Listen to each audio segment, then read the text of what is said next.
Last but not least, the final A of the triple A's of security is accounting.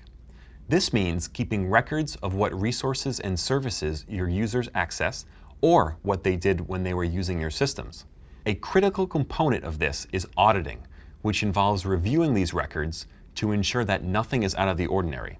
If we're watching and recording usage of our systems, but never actually checking the usage data, that's not super useful. So what exactly do counting systems keep track of? Well, that depends on the purpose and intent of the system. For example, a TACAX+ server would be more concerned with keeping track of user authentication, what systems they authenticated to, and what commands they ran during their session.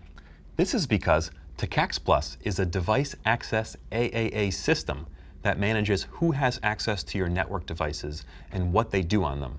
Cisco's AAA system supports accounting of individual commands executed, connection to and from network devices, commands executed in privileged mode, and network services and system details like configuration reloads or reboots. Radius would track details like session duration, client location, and bandwidth or other resources used during the session. This is because Radius is a network access AAA system, so it tracks details about network access and usage. Radius accounting kicks off with the network access server sending an accounting request packet to the accounting server that contains an event record to be logged. This starts the accounting session on the server. The server replies with an accounting response, indicating that the message was received. The NAS will continue sending periodic accounting messages with statistics of the session until an accounting stop packet is received. Radius accounting can be used for billing purposes by ISPs because it records the length of a session and the amount of data sent and received by the user.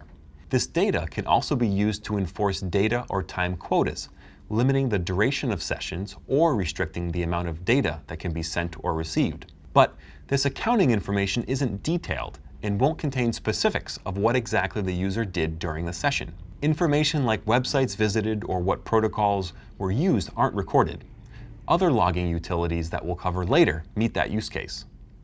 Wow, okay, we covered a lot in this module. Great work. Take the time to go over anything that may have been a little dense. When you're ready, we've got a project for you that will test you on authentication, authorization, and accounting system concepts. Once that's done, you can head to the next video, where we'll dive into network security, monitoring, and logging.